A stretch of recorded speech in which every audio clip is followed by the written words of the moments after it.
My name is GiBi, this is Toto, and welcome to the Horror Homestead. This is a video in an ongoing series in which we're going to talk about, analyze, theorize, summarize. I messed one of those up. Where's my book? We're reading each of the different books in the Five Nights at Freddy's Fazbear Frights fiction series. I'm currently a believer in the Frights fiction fan theory, which states that all the books in the series are actually in-universe novels published by Fazbear Entertainment, either to obfuscate the dark history of their company or just to make money, like just to pump out slop. Like in real life. We're currently talking about the 8th book, Gumdrop Angel, and its second story, Sergio's Lucky Day. Although if you look at the back cover of the book, Sergio's Lucky Day was clearly supposed to be the 3rd story, not the 2nd story. Don't know what that's about. This story was written by the GOAT Andrea Wagner. Let's see if it lives up to her legacy. I really like this one. I do think that there's a massive issue with the plot toward the end, but we can just enjoy the ride of Sergio's Lucky Day. Sergio is 27 years old and works as an architect.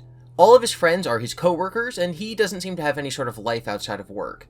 His girlfriend, Violet, is also someone who we met at work. There are many indications and examples throughout the book that Sergio has a hard time reading people's intentions, and also that he has a severe self-confidence problem. He never sticks up for himself. The book describes him as unattractive and short, and his father disapproves of his choice of career. You see, being a big city architect, not good enough. His dad wants him to, own his own business, because his dad owns his own business. He's a self-made man. He's very, very, very rich and successful. So his son just being an architect, not good enough. Sergio is probably one of my favorite characters to read, because you can just throw this kind of person into any different scenario, and they'll turn it into something interesting. Because of his daddy issues, he's currently obsessed with moving up in the world and making his life better and more successful. But that's going to be difficult because of the other personality traits he has. His lack of self-confidence. It's going to hold him back. His stress and his internal problems throughout the story are related to his ambitions staying unachieved because of his realistic inability to achieve them. He has low self-confidence because he's not successful. He wants to be successful, but can't because he has low self-confidence. The story opens with Sergio getting a promotion. The book says, the truth was that when he applied for the project manager job, he hadn't really been thinking about what the job would be like. He applied because it was the next logical step up from where he was. He was on a fast track to the top, and staying on that track meant applying for promotions, whether you wanted to do more work or not. So this promotion is a lot more work for not much more money and is not fulfilling. Sergio wants to design buildings. He wants to be a master, artful architect. Instead, he's just doing routine work and renovating apartment buildings, and he just does not enjoy it. We meet one of Sergio's office buddies, who constantly calls him an idiot, but in a playful way, and we learn about his boss and some of the other employees. Because Sergio got promoted, the whole staff is taking him out to dinner. Sergio, of course, sits next to his girlfriend Violet, and we learn a lot about her and their relationship. Sergio looked at his freckled brunette girlfriend. Short and pillowy, Violet was the picture of curvy femininity.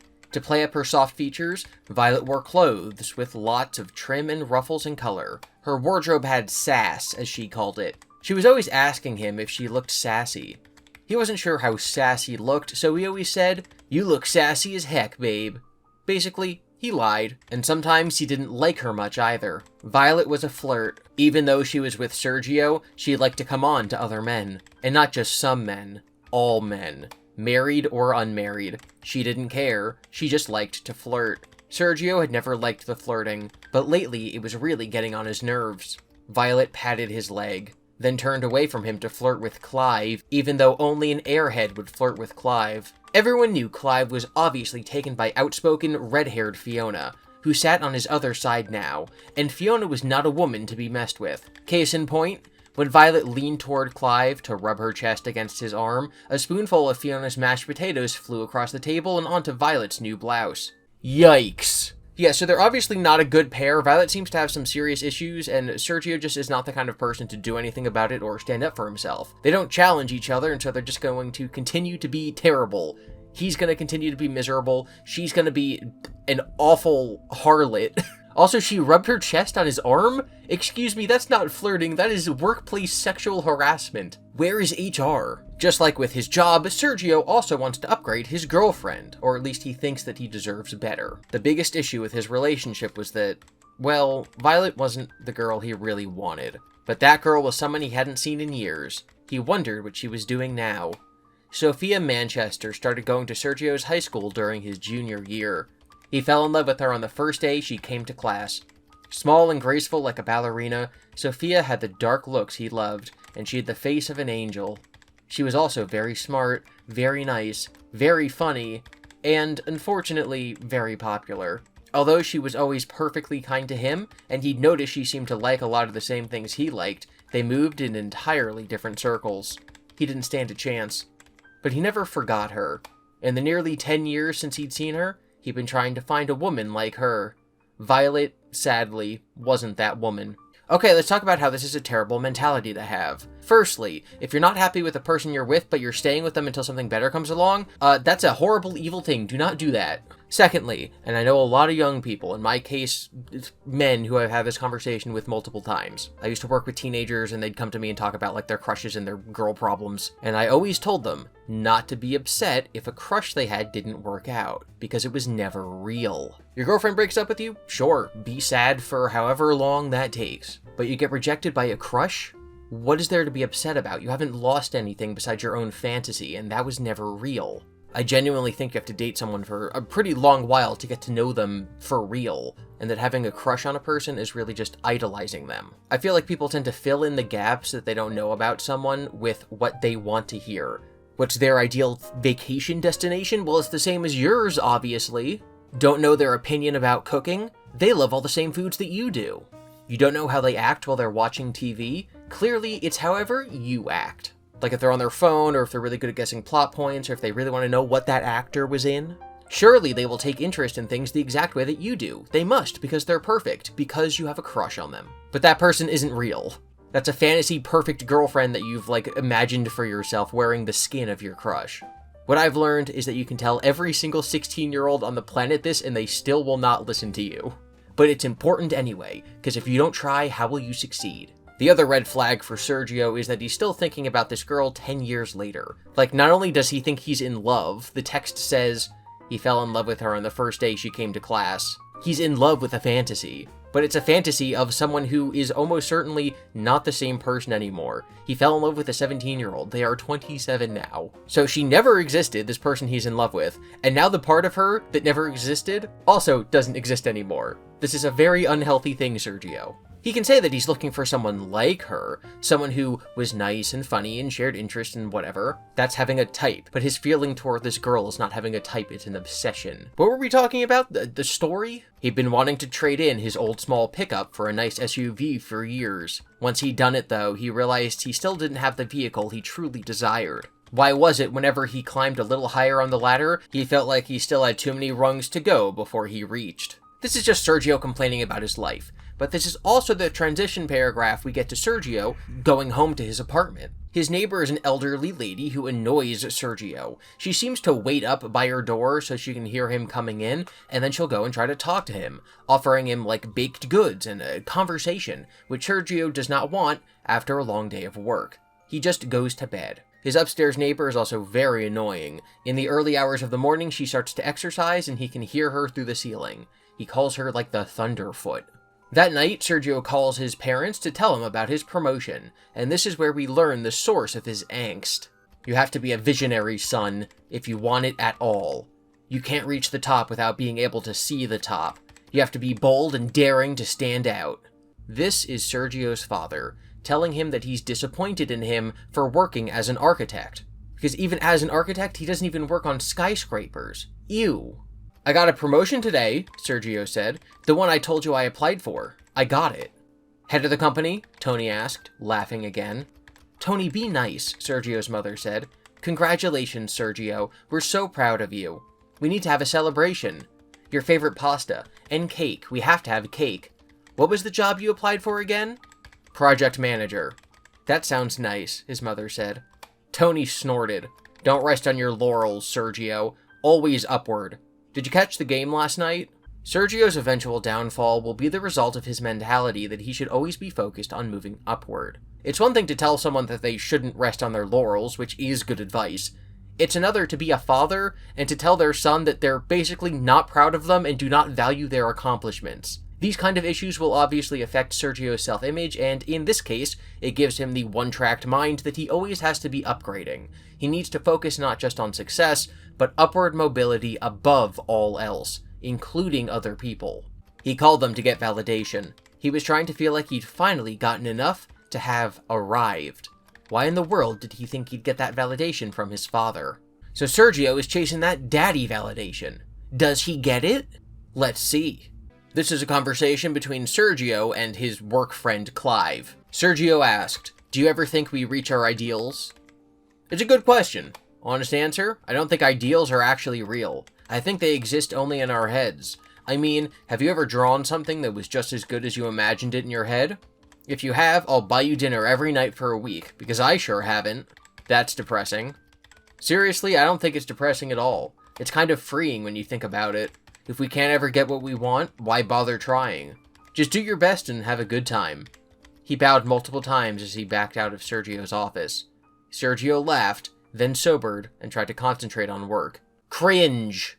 Clive is Sergio's co-worker/friend, and this first paragraph is actually pretty smart. Ideals aren't real. They do only exist in our heads. I might say that things existing in our head make them more real than not, but that's just semantics. But the message that nothing in life will ever be as perfect as we imagine is a great message, and it goes back to me talking about how crushes aren't real. Temper your expectations and come to terms with that. That's fine. It's the next paragraph that's awful. If we can't ever get what we want, why bother trying? What a stupid, terrible, dumb ideology. I shouldn't have to point out why that's wrong. If you genuinely believed that, you would not be watching a video trying to solve FNAF lore. The Sisyphean task of trying to figure out what's going on in the Freddy Bear game. The next line is, just do your best and have a good time. It's fine, but it seems to contradict the previous line, and I'm always wary of advice that allows the person receiving it to set the parameters.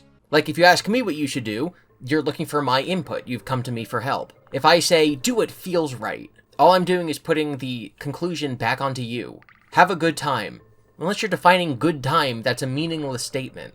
The book is not setting Clive up as the greatest wise person who ever lived that we should listen to, but I also wouldn't say that the rest of the story comments on what is said here. It definitely comments about how chasing perfection can be bad, but the contentious line, not even trying, isn't challenged and is arguably backed up by the conclusion. Don't try might actually be the moral of this story. So now we get to see Sergio's life in his new job. He makes a mistake and it costs the company a lot of money, a lot of dollars, thousands of dollars, many money. Every night he goes home late, so he's always really tired. The old next-door neighbor waits up for him and talks his ear off in the hallway, so he's more tired. He's then woken up early in the morning because of the neighbor upstairs. Since he's working, he hasn't been able to go to the grocery store, so he's eating poorly. He hasn't been able to go to the gym, so he's not exercising. He just feels bad. Violet's mad that he's not spending time with her, so she makes him go out and stay out late, so he's really not getting any sleep. Sergio finds relief from his daily struggles in only one thing. His best, and only, and fleeting perk, a parking spot, which is the only thing he likes. His drive home is the best part of his day. And then, a little while into this new normal, on a day where there wasn't supposed to be any rain so he didn't prepare, he finds himself trying to protect important papers as he runs from the office to his car in the rain. They get soaked, he's cold, he's hungry, and now he can't even enjoy this drive home. As if things couldn't get worse, halfway home, his car breaks down. "Are you kidding me?" Sergio asked his vehicle.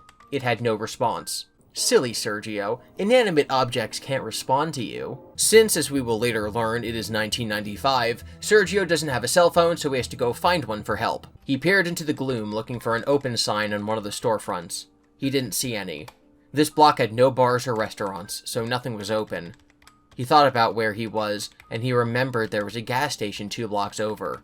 Hopefully, he could get a tow truck there, but that meant walking in the rain for 10 minutes. Oh joy. Sergio leaned his head on the steering wheel. What a perfectly awful end to a perfectly awful week. Sergio raised his head and looked at the still wet stack of paper sitting on the passenger seat. He had the urge to pick them up and throw them out in the rain. He could see himself doing it in his mind's eye. He could see himself dancing around on top of them. Blowing out air, Sergio motioned at his dead car and said, "Camel's back? Meet your last straw." The rain started coming down harder. Sergio leaned back in his seat and closed his eyes. How had he gotten here? After all his hard work, all his striving, all his determination, after all that, comes this? A broken down SUV in the middle of the night in the pouring rain? Fine. Sergio opened the door and stepped out into the weather. He was soaked immediately.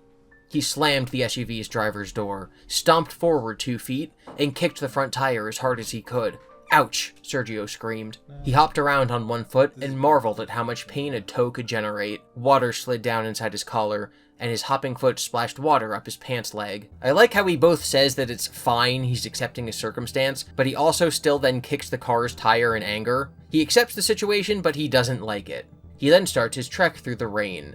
This is his lowest moment, and I like it because it's a combination of his life being objectively difficult, and also him just having a bad outlook. In a story like Bunny Call, the main character's life is amazing, but he has a bad outlook. He thinks it sucks.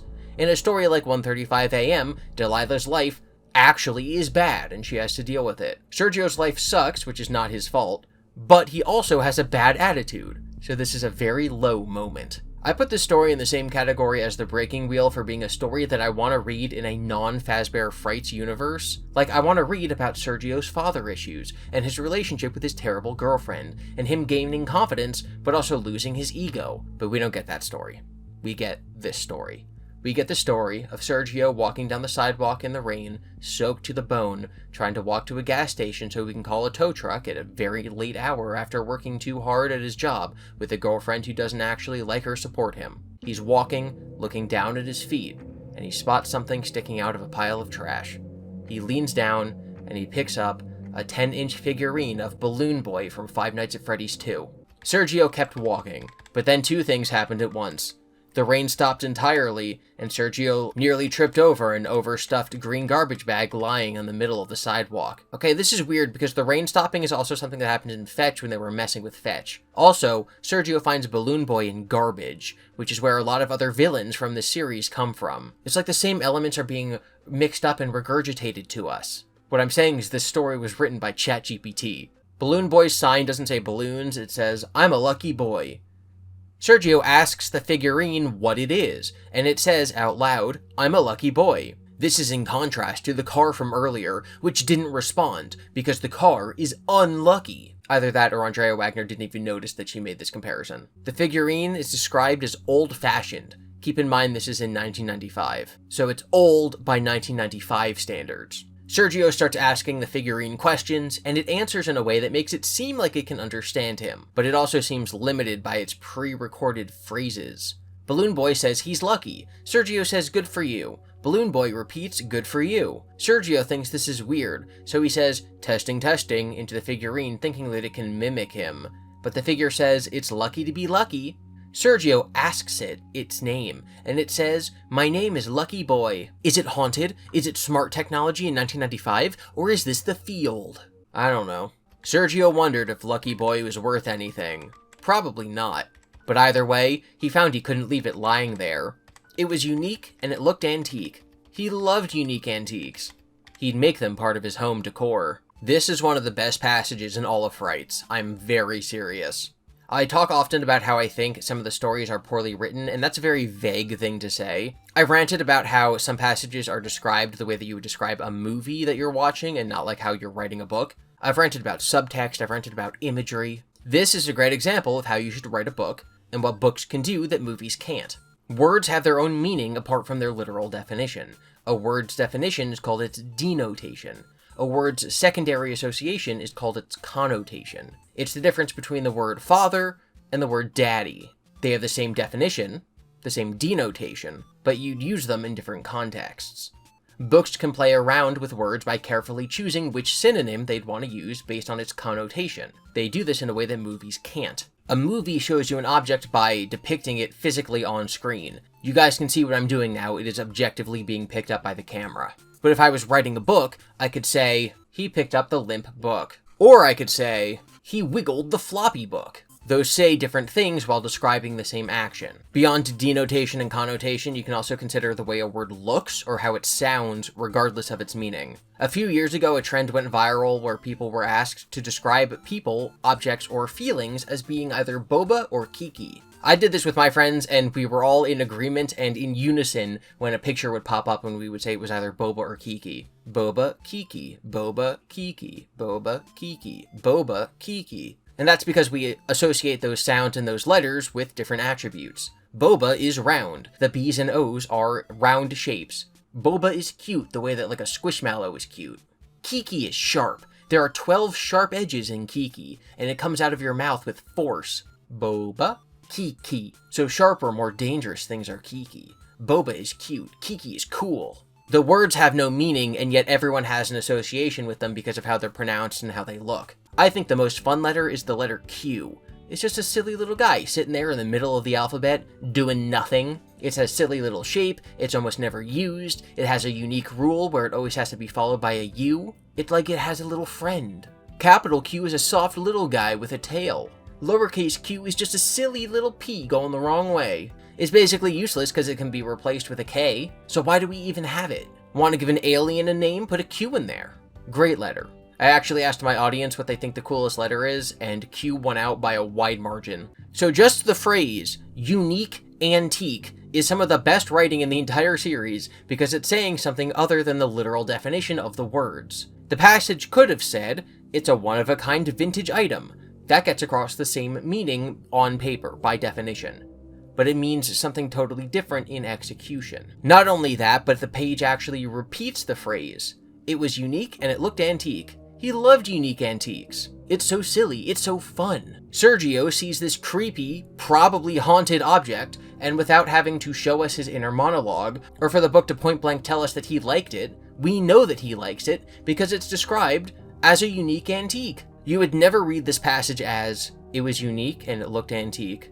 He loved unique antiques. You would read it as, it was unique and it looked antique. He loved unique antiques. You have to smile just to say it. So we know how Sergio feels about Balloon Boy without having to be told. It doesn't say he loved Balloon Boy, it says he loves unique antiques. Because this is written like a book and not written like a movie.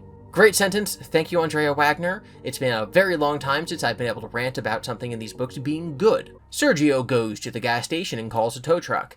While he's there, the guy behind the counter asks him if he wants to buy a lottery ticket because the jackpot's gotten really high.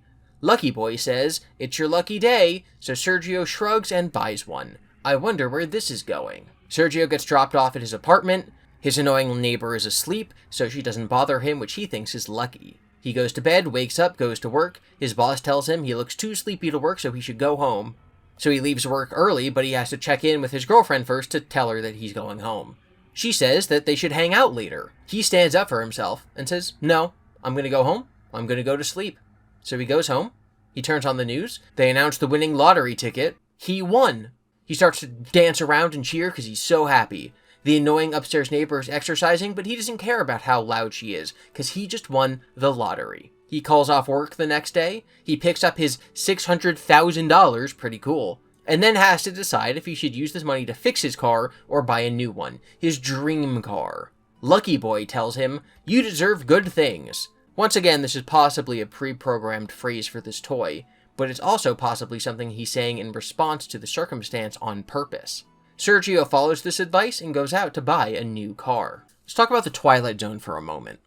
I often compare Fazbear Frights to Goosebumps for obvious reasons. They're short books, they're horror books, they're meant for kids. They tell you a morality tale to spook ya. But all stories like this, including Goosebumps, have their roots in the 1959 show, The Twilight Zone. If you've never seen it, please do. Yes, it's in black and white, but in my experience, it's just as good of a watch today as it was back then. I actually know plenty of young people who I would consider to be brain-wadded Gen Zers who actually enjoy the classic Twilight Zone. It's actually that entertaining. Like Frights, it's an anthology series, meaning that each episode is a self-contained story. Typically, they're horror stories with twists at the end and social commentary. The episode that this book reminds me of is Nick of Time. Starring a pre-Star Trek William Shatner, this episode opens with a couple's car being towed to a mechanic in a small town in Ohio. They're a couple on their way to their honeymoon, driving cross-country to reach New York City. They have to kill a couple hours while the car is being fixed, so they decide to sit down at a local diner. Their table has a fortune-telling device. You put in a penny and you ask a question, and it spits out a fortune. The mystic seer has a devil on top in case it's unclear if it's good or bad. Like Lucky Boy, the fortune teller is believed to have pre-established lines that it can spit out. It's not coming up with new things on the moment. It has slips of paper inside that it spits out in relation, in reaction, in response to what you're saying. Chance or luck or fate determines what it's going to say when you ask a question. William Shatner's character, whose name is Dawn, asks the box if he's going to be promoted at his job, and it says yes. So he calls his boss to update him on his journey across the country and asks about his promotion, which is when he learns that he did get it. The machine is telling him what he wants to hear, and that it happens to go his way. He asks if the car repair will actually take 4 hours, and it says, "You may never know." He asks it to clarify, and it says, "If you move soon." He interprets this as it telling him not to leave. He asks if that's what it meant, and it says, "That makes a good deal of sense." The wife complains about how seriously he's taking it and the money that he's putting in. He keeps asking questions, narrowing down how long they should stay in the diner. Should we stay here until 2:30?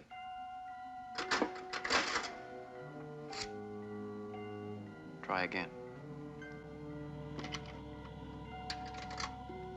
Should we stay in here until 3 o'clock?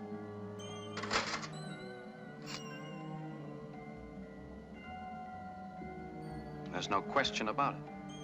The wife doesn't like what's happening, but Dawn is all in for following the fortune teller's advice. The wife is impatient and wants to leave. Dawn tries to talk her out of it, but eventually agrees. Remember, they're not supposed to leave until 3 p.m. They walk onto the street, they start to argue. Dawn tries to explain that it knows the future because it had one accurate prediction. It's like you married an alcoholic, isn't it? Dawn equating the reliance on luck to alcoholism is actually very applicable to Sergio's lucky day. He's becoming addicted to it. Then they almost get hit by a car at exactly 3 p.m. Dawn uses this to reinforce that the fortune was right. If they hadn't left the diner, they wouldn't have almost been hit by a car.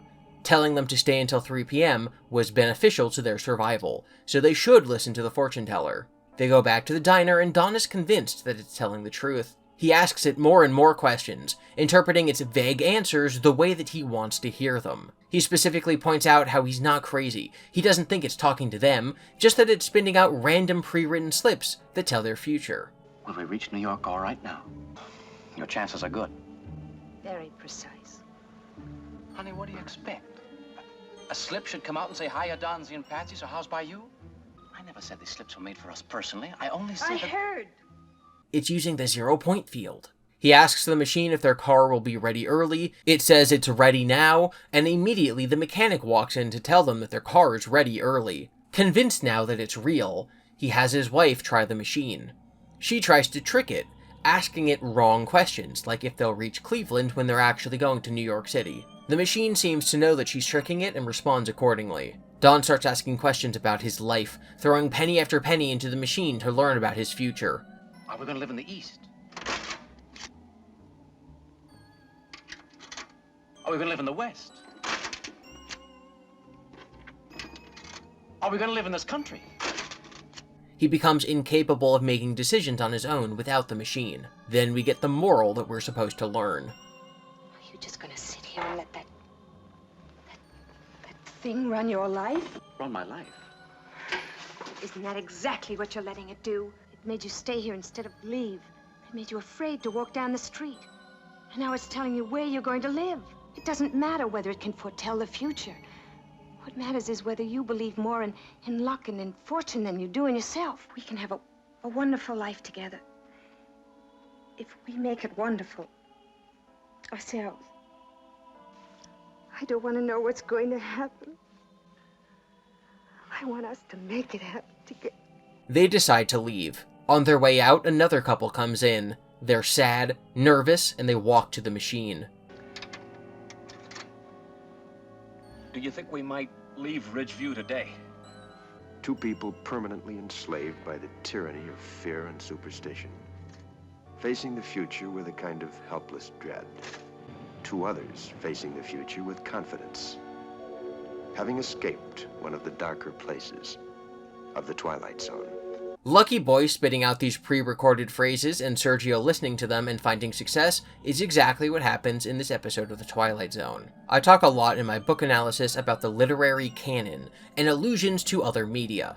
And in a case like this, where a story doesn't outright draw attention to its connection to a Twilight Zone episode, I'm only able to make this comparison because I've seen that episode and I made the connection myself. That's why it's important to be well read and to have a general knowledge of important culture. Typically, the best or most popular pieces of media are going to influence more media as time goes on. So it's very important to be knowledgeable about popular things in order to understand new things, the new things that are likely inspired by those popular things. It's why I always advise people to familiarize themselves with the basics of all popular media. You don't have to have seen every movie, but you should know the general gists of things like The Wizard of Oz, for example. I think a good litmus test for this would be to watch an episode of The Simpsons and see if you catch every joke. FNAF expects you to understand things like Frankenstein and Chuck E. Cheese before you even start to engage with it. Those are very easy to see surface level influences, but I'm sure there are countless other influences that you have to really dig into the franchise to see. And as I always say, you can't understand, in fact it's impossible to understand FNAF without first understanding all of these outside influences. And since not everybody knows every reference, it's important for a large, diverse community to tackle the series to spot these connections. Okay, so now we're halfway through the story. We need to start to wonder what's going to happen to Sergio. Is he going to be like Dawn and his wife? Is he going to escape, come to his senses, leave Lucky Boy behind? Or is he going to become paralyzed by indecision, like the other couple who come at the end? Is he going to rely on this toy for everything? The back of the book says, "A string of bad luck you can't seem to shake." That's not a moral. But let's see if Sergio can escape the Fredlight zone. When discussing what car he should buy, Sergio says, "What if I like Flash?" Sergio asked out loud now. "You deserve Flash," Lucky Boy piped up. "What should I buy?" Sergio asked. "Buy a flashy sports car. The more expensive, the better." Sergio fired off a finger gun at the little toy. "I like how you think."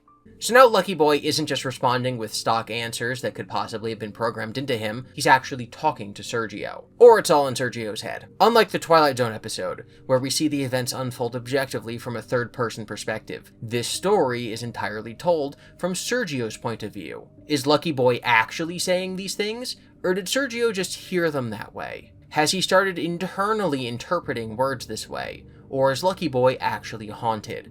I hope we find out at the end. Sergio buys his new fancy car, he gets an expensive watch, and then he picks up Violet to take her on a fancy date to a fancy expensive restaurant. That's when he tells her the good news. He won the lottery. She asks him what she bought her as a present, and he has to say that he didn't. She gets mad that he bought himself a car and a watch and didn't get anything for her, so she demands to be taken home. Sergio does this, and he tells himself that even her tantrum can't ruin his good mood. He asks Lucky Boy if he looks nice, and Lucky Boy gives him the validation that he needs. Because remember, Sergio lacks validation from his father and girlfriend.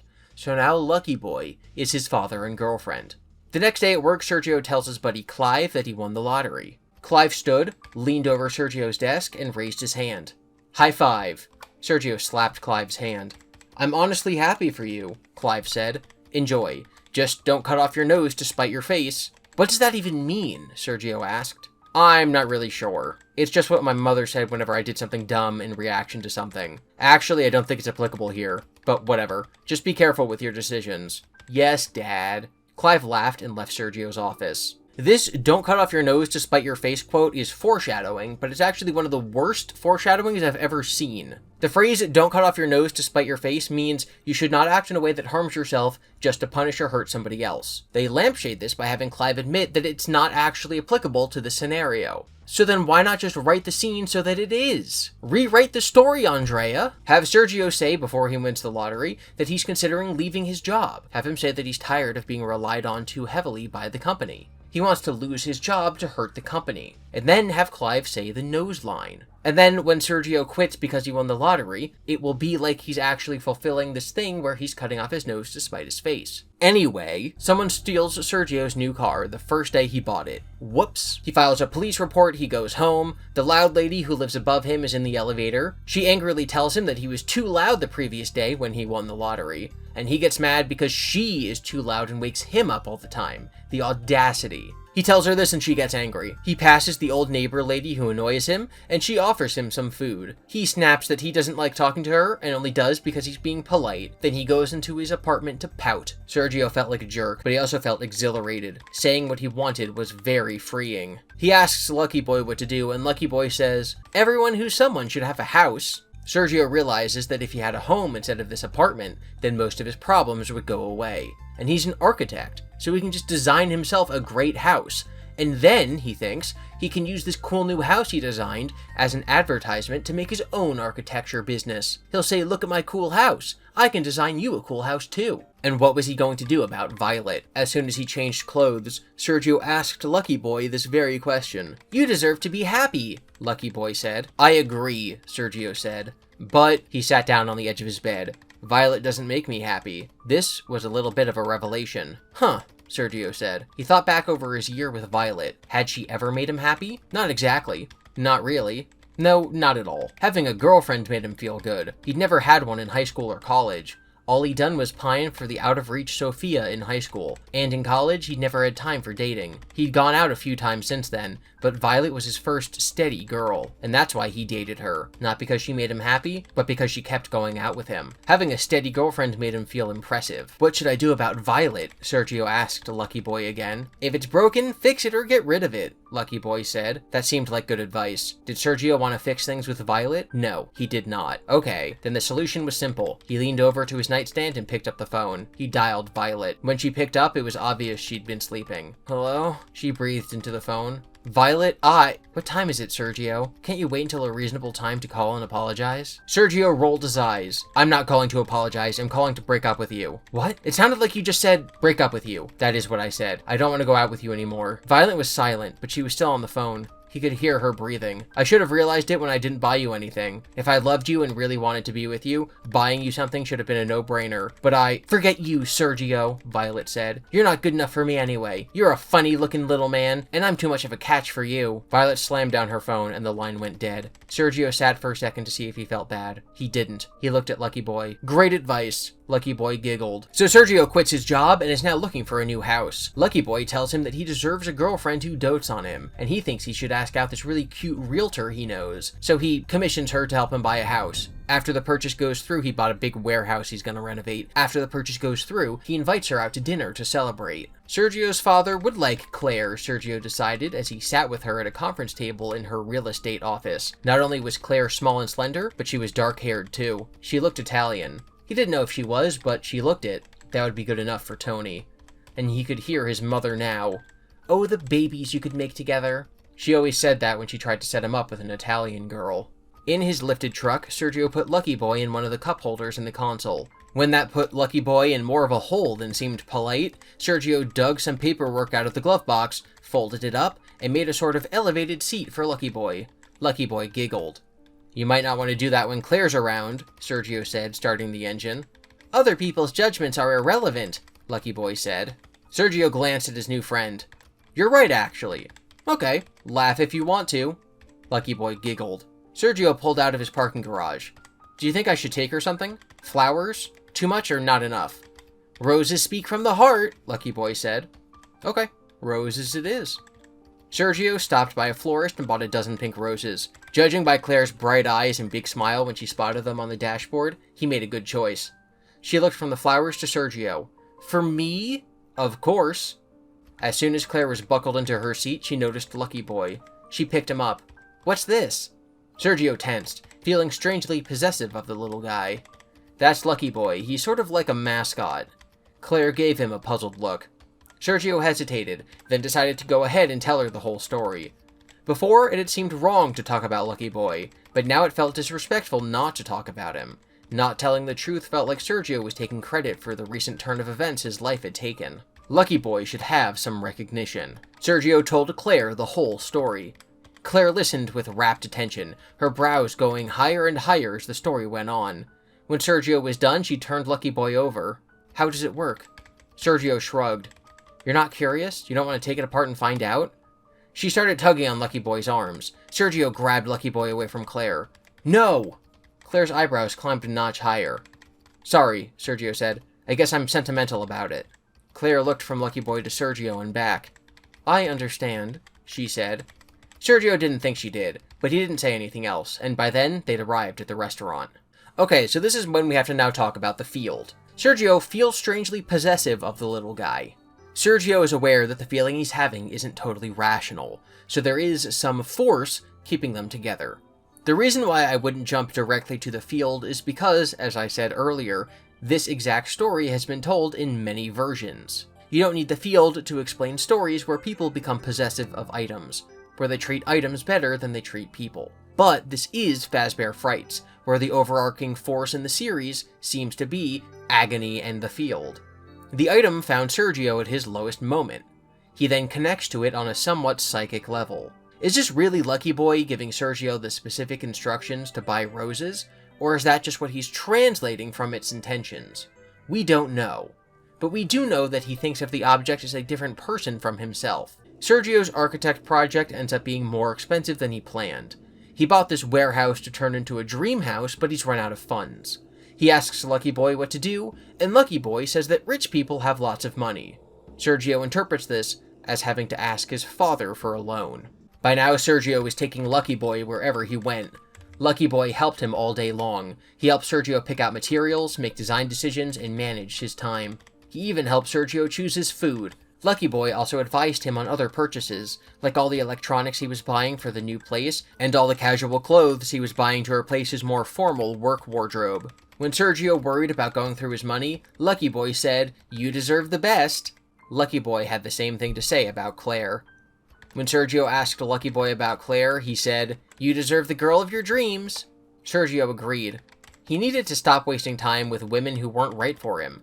There was only one girl for him, and that girl was Sophia.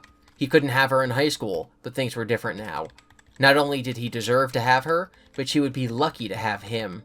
He was going to have to break up with Claire. Unfortunately, Meet the Parents dinner was coming up. His mother had been bugging him to set it up for weeks, and the week before, she'd called, ostensibly to tell him he'd received his third invitation to his 10th high school reunion. But when she had him on the phone, she said, "When are we going to get to meet your Claire? You keep putting me off, Sergio. 3 weeks ago, you said next week. 2 weeks ago, you said next week. A week ago..." "I get it, Mama." So how about this week?" he said. "Perfect," his mother said. "You'll come on Saturday." Now he wished he hadn't agreed. "Should I cancel the dinner?" he asked Lucky Boy. "Your father is rich," Lucky Boy said. "Go to dinner, get a loan." Uh-oh, Sergio has to go to dinner with his parents with a girlfriend he's planning on breaking up with him, just to get a loan from his dad who's disappointed in him, and whose approval he yearns for. One of the reasons I like this story is because it's just a book I would enjoy reading on its own. But then at the end, Freddy Fazbear comes, hits you over the head, and drags you into a suit. Sergio gets the loan from his dad, but Claire angers him at dinner by telling him to try the Brussels sprouts. Sergio takes this as her telling him what to do. In my opinion, this is an extension of his obsession with Lucky Boy. He listens to everything Lucky Boy tells him to do, so if someone else tells him to do something, he gets defensive. They aren't Lucky Boy. So he breaks up with her on the ride home. This starts a fight, and she's like, "You know what, you suck and you're dumb, and you play with dolls." And she grabs Lucky Boy, and Sergio says, "No, give him back," and then he reaches for it, and then he crashes the car. They both get minor injuries, and Claire sues him. The contractor he was working with to build his house breaks the deal off because the contractor was friends with Claire, so now Sergio is single, has no construction crew, and is living with a warehouse with no job. But he's thrilled because his class reunion is coming up, and Sophia is gonna be there. In case the fact that Sergio is replacing everyone in his life with Lucky Boy isn't apparent enough, Lucky Boy sleeps in bed with him and has his own pillow. Then we get to the big climax. I think it's important to read it out, because if I just say what happens, you might get the impression that it's good, which it's not. To avoid reading the text for 3 straight pages, I'm going to chop it up, so there's going to be a lot of ellipses. "What about my looks?" Sergio said. "I know I'm smart, but smart never counted for much in high school. When I go to the reunion, everyone's going to look at me and just see a 10-year older version of who I was then. I want to go back looking different. And I have to admit, I do have some flaws in my appearance. My ears, for instance. They're too big. What should I do about my ears?" "You don't need them," Lucky Boy said. "What does that mean? I don't need my ears?" Sergio was confused. "You're better off without them." "Do you think so? Really?" Sergio asked. "Get rid of what you don't need." Sergio nodded. "That makes sense." Sergio leaned over to the box he used as a nightstand.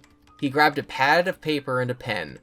"Okay, Lucky Boy, you need to help me here. Let's figure out what I can do to be the best me for the reunion. Let's make a list so I know exactly what I need to do. I hate my hair," he scribbled on the paper. "Hair is overrated," Lucky Boy said. "Shaving wasn't going to do it.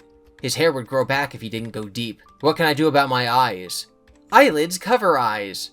"My nose is too long." "Cut to fit, that's the rule," Lucky Boy said. My lips are too thick. Wood carvers are artists, Lucky Boy said. I want to be taller. Remove and reuse, Lucky Boy said. Sergio smiled. Right, he often took scrap metal from one part of a project and repurposed it for another part. He made a note. Then he wondered, what should I do about my belly? Leaner is meaner, Lucky Boy said. Trim the fat. Sergio nodded and wrote on the list. He smiled warmly at Lucky Boy. You're a great help. I'm so glad I found you. Lucky Boy giggled. Sergio crossed to a stack of boxes and moved them around until he found the one he wanted. He ripped the tape from that box and pulled out a pair of scissors, needles and thread, a measuring tape, and some twine. He laid all these items out on the bed. He spotted a box cutter on what was going to become the kitchen island, and he picked it up. Then he looked around again. His gaze landed on his drill. That would come in handy. He crossed over, picked up a handsaw, and returned to his living area. He added his new tools to the collection on the bed. He looked at Lucky Boy. What do you think? Do I have everything? The right tools for the right jobs. Sergio felt a rush of excitement. This was going to be awesome. He was finally going to fix himself so he'd be as eye-catching as he was successful. Sergio did a moonwalk along the foot of the bed. He spun in a circle and looked at his assembled tools. Where to begin? Okay, so this is 0 to 100 way too fast. I get that we've been told that Sergio listens to Lucky Boy about everything, but what should I eat for dinner turning into cut off your eyelids is just way too rough of a transition here. I also think this suffers from the fact that Lucky Boy talks to Sergio. If Lucky Boy had like 50 catchphrases and Sergio was interpreting them to do all this horrific stuff, that would be fine. That would be a good implication that he was either crazy or that the field was intervening. Instead, Lucky Boy is just talking in full sentences. Eyelids cover eyes. Like, okay, why would he say that unless he wanted him to cut off his eyelids? So we need to consider that Lucky Boy is a character. He's not just a force in the universe, he's a character. And if he's a character, what's his motivations? This can't be from William's agony exploding everywhere because this takes place in 1995. So what is Lucky Boy? We don't know. I think the story's impact is lessened by this ending, because any sort of parallel you can draw to alcoholism or the Twilight Zone episode breaks down when the doll just starts telling him what to do. It's not self-destructive behavior, it's just insanity, or it's just magic. Also, what I just read was not the ending. Sergio actually goes to his high school reunion. We get lines about how Sergio is excited. It's gonna be so much fun! This is over-the-top dramatic irony. We, the reader, know what's gonna happen when he walks in. So it's a little too silly for me. Let's now read the ending. When the ballroom doors opened to let in the latest arrival, all eyes turned to see who was coming in now. In unison, all those eyes widened in horror. The music stopped playing with the screech of a discordant guitar chord and the reverberating clash of a cymbal. Talking ceased entirely. The entire room went completely silent. Then a woman screamed, and another, and another. One woman fainted. Someone threw up. Several people covered their mouths. Several more turned away. Some started running toward the back of the room. Not sure what was causing the upset, Sergio looked behind him to see if something terrible was coming. He saw nothing. A man and a woman were at the far end of the hall, but they were headed the other way. A waiter was coming out of another ballroom, but he, too, was going in the other direction. No one was behind Sergio. As Sergio started to turn back toward his classmates, his gaze landed on the floor. He frowned. The floor was disgusting. What had happened in this hallway? Sergio hadn't noticed the floor when he walked in, probably because he was so eager to make his captivating appearance, but now he stared at it. The gold carpet behind him was stained with a thick trail of blood. No, not just blood. White bits of flesh nestled in the blood. He also saw what looked like bone bits, clumps of hair, and blobs of what appeared to be pink spongy tissue dropped at intervals along the center of the hallway. The blobs gleamed in the glow from the overhead chandeliers and seemed to wiggle as he looked at them. It was nauseating. Sergio was appalled. He thought this was supposed to be a classy hotel. Someone should do something about the mess.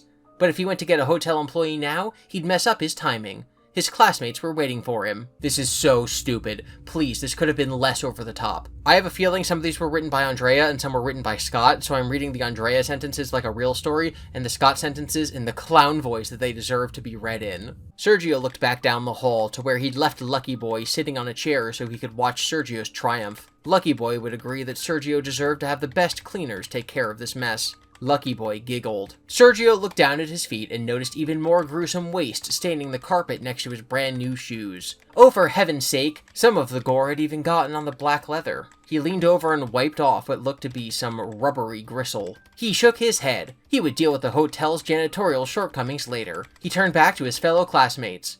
Now, he said to himself, where is Sophia? Talk about a story ruined by its ending. Analysis. Don't try to fix things. Settle. That's the moral of the story, is what I could guess. That's what Clive said in the beginning. It's not exactly contradicted by this ending. If Sergio didn't try to fix his appearance, he would still kind of be, like, ugly looking, I guess. That's what the story says.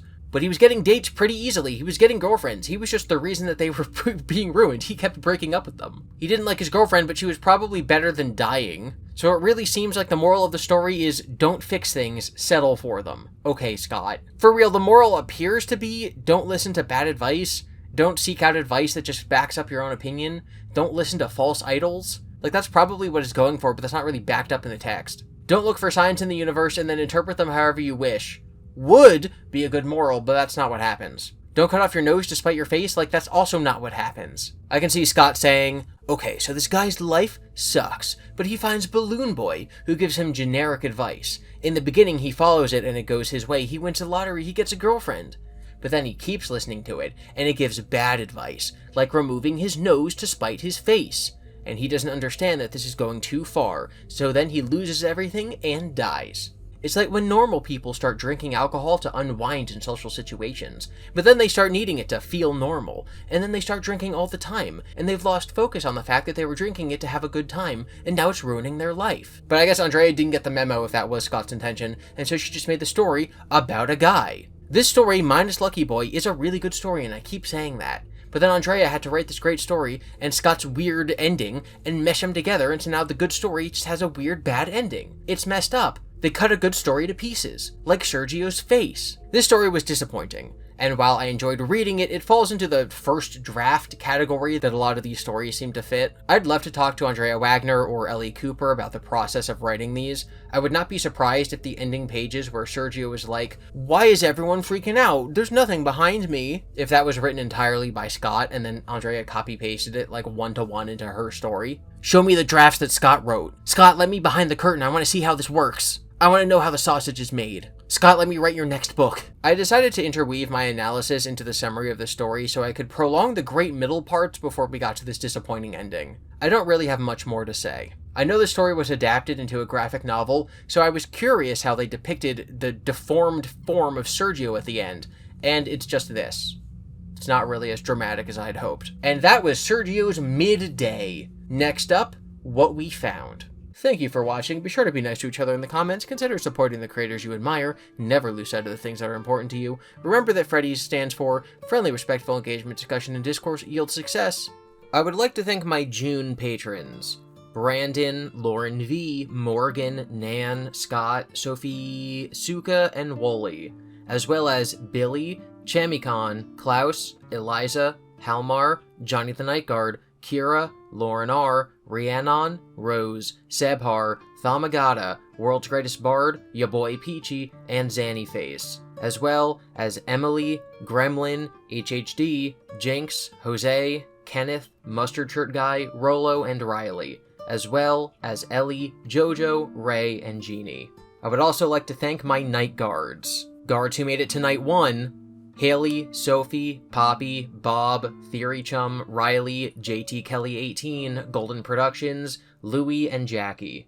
Those who made it to Night 2, Ya Boy Peachy. Those who made it to Night 3, Just Because, and The Moving Marker. And those who made it to Night 4, Icemint, Kiyomi, One's One Up, Pickle Pepper 900, Shrapnel, Thramak, Amateura Short, Hopeen, June, Gremlin, Amarant, Tagliner, Absolix Guardian, Asker, Minecraft, Fritz, Henry, Asteroid, Arcadeus, Klondike, Jam, Brian, Bonafide, Rattler, JJ, Lisa, Daniel, Pastel, Leanne, Broken Spoon, and B-Dubs CEO. If you'd like to join my Patreon, there's a link in the description. We will see you next time.